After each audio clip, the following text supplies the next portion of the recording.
Now, as I said, we're in Inverness, and yesterday on the programme from here, we heard from one of the area's newly elected MSPs who's vowed to use her platform to fight for better diagnosis and treatment of Lyme disease. Morven-May MacCallum spent much of her teenage life in bed after being bitten by a tick and contracting the debilitating condition. Well, the Highlands, where we are today, is one of Scotland's tick hotspots. Here's some of what Morven had to say. So I contracted Lyme disease when I was around 14 and a half, and unfortunately I was misdiagnosed for a very long time. I think it was around 5 years, and because of that I ended up spending about 8 years of my life almost completely housebound and bedbound because of it.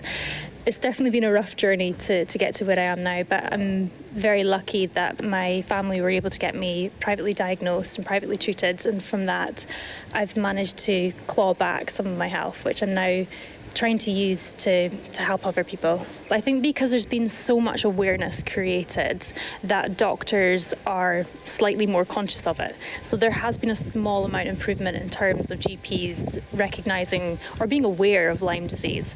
But unfortunately, there's still so much more to be done. Well, that was Morven-May MacCallum there. Well, I've heard from many people that have had a long journey to get that diagnosis and eventually treatment. I asked Julia Knight from Lyme Disease UK why that is. Well, I'm actually one of those people, which is why I do the work I do. I think for a lot of reasons, actually. First of all, there's the sort of idea that everybody who contracts Lyme disease gets an absolute textbook bullseye rash. First of all, they don't. So only about 70% of people who contract Lyme disease develop a rash. The rash can be atypical. It can be a solid rash. It can appear like a bruise-like rash. So that throws some people off.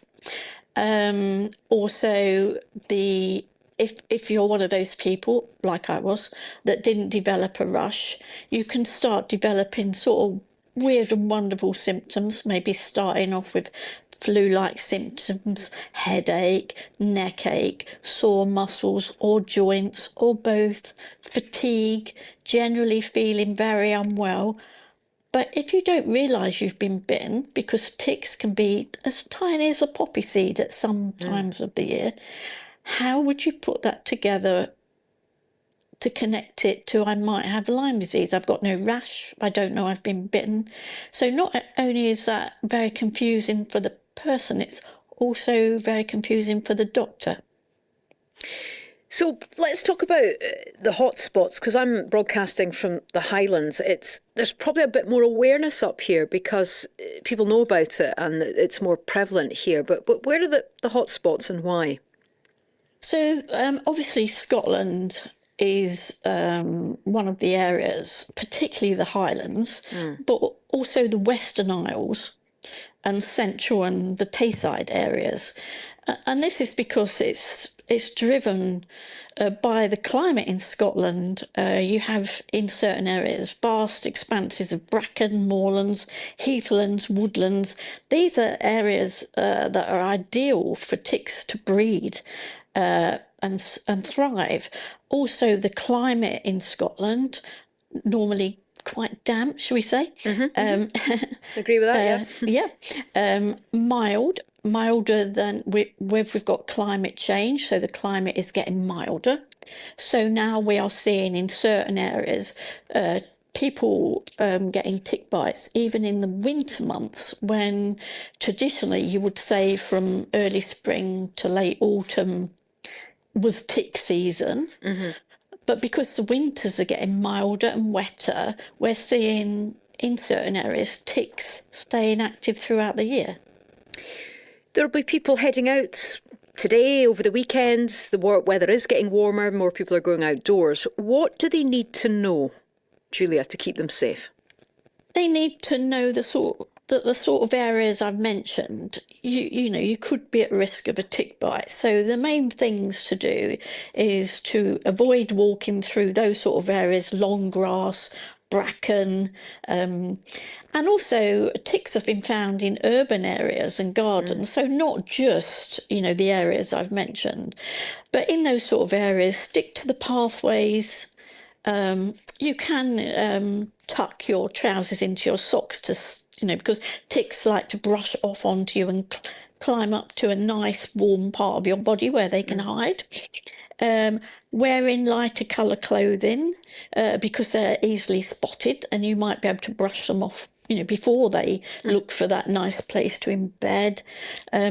Always check for ticks when you get home, particularly check your children from head to toe, because children are actually obviously smaller, and they'll often embed in their hair, which obviously is completely hidden.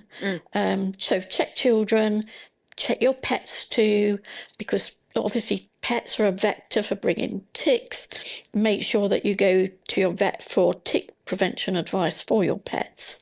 The other thing is, if you're going into a known area, always have a tick tool with you, which are just a couple of quid. They're not expensive, and wear repellent. Lots of people don't really want to wear the heavy chemical repellents, but on the market now there's lots of natural product repellents which are suitable for small children upwards to adults. So just know that information, and you could protect yourself from what can be quite a miserable illness if left untreated for a long time. That was Julia Knight from Lyme Disease UK. This is BBC